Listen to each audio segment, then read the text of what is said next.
بسم اللہ الرحمن الرحیم بسم اللہ الرحمن الرحیم۔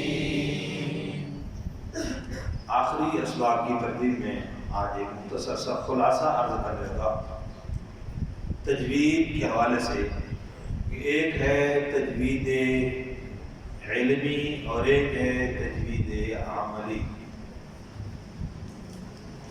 ایک تو علمی اور عملی اس اعتبار سے ہے کہ ساری تجوید کا جاننا علمی حوالے سے فرض کفایہ ہے، اور دوسرا ساری تجوید کے مطابق جو پڑھنا اور خصوصاً حروف کے جو متعلقہ اہم باتیں مخارج اور صفات لازمہ کے حوالے سے ہیں وہ فرض عین۔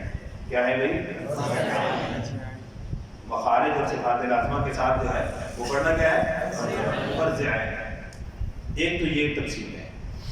دوسری علمی اور عملی کے حوالے سے یہ ہے کہ وہ ہمارے عمل میں چیزیں آتی ہیں اور جو ہمیں ہر وقت یاد رکھنی چاہیے، یاد رہنی بھی چاہیے۔ نمبر ایک عملی تجوید کے حوالے سے صفات، سب سے پہلے مخارج۔ کیا ہے بھائی؟ مخارج۔ نمبر دو صفات لازمہ۔ کیا ہے بھائی؟ صفات لازمہ۔ صفات لازمہ بہت زیادہ ہیں۔ کون کون سی زیادہ ہیں جس میں جو ہر طالب علم کو، بچے کو، خاص طور پہ استاد کو یاد ہوں؟ ان میں سے ہمس، جہر، شدت، رخوت، توسط، استعلا۔ ٹھیک، اس کے بعد غیر متضادہ، قلقلہ، صفیر، تکرار، یعنی تقریر بھی کہتے ہیں، تکرار بھی، اور استطالت۔ یہ صفات لازمہ کا خلاصہ۔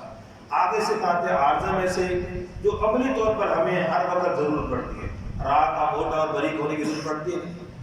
لفظ اللہ کا نام، را کے قاعدے، نون کے قاعدے ضرورت پڑتی ہے کہ نہیں؟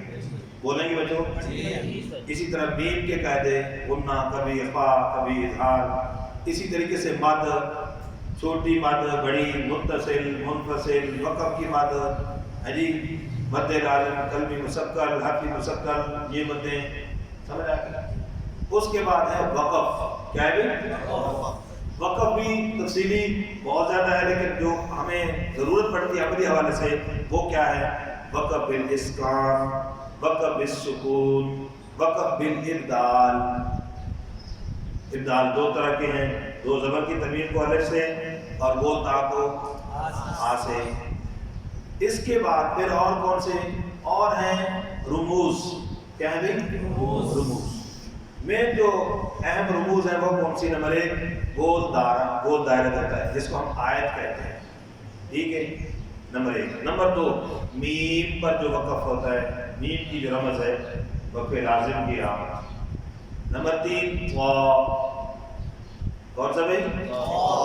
نمبر چار زا، کون سا بھائی؟ زا، بلکہ تو کے بعد آپ جیم لکھیں، جیم، پھر اس کے بعد زا، پھر اس کے بعد صاد۔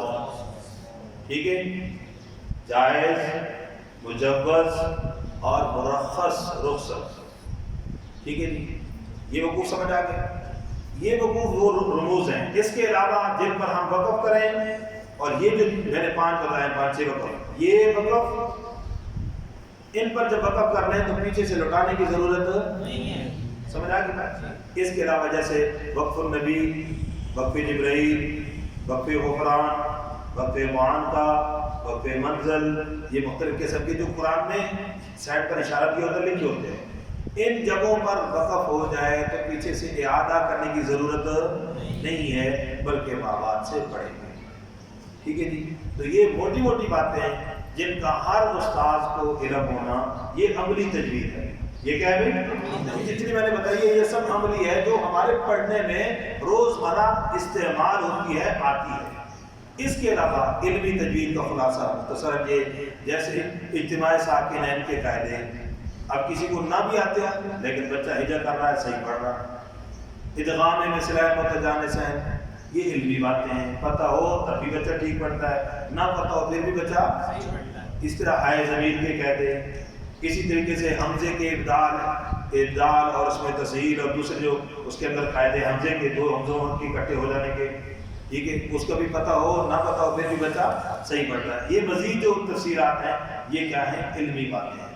یہ کیا ہیں؟ علمی باتیں ہیں. باقی جو عملی باتیں تھیں وہ میں نے علیحدہ عرض کر دی. یہ باتیں اگر اس کے علاوہ یاد نہ بھی ہوں تو گزارا ہو جاتا ہے، لیکن اس سے خلاصہ سمجھ آ گیا تجوید کی علمی اور عملی. اور علمی حوالے سے جیسے مقطوع اور موصول کی بحث ہے تو وہ علم نہ بھی ہو تو بچہ پڑھتا صحیح ہے، ٹھیک ہے، لیکن بہرحال اساتذہ کے لیے اس چیز کا جاننا بھی ضروری ہے.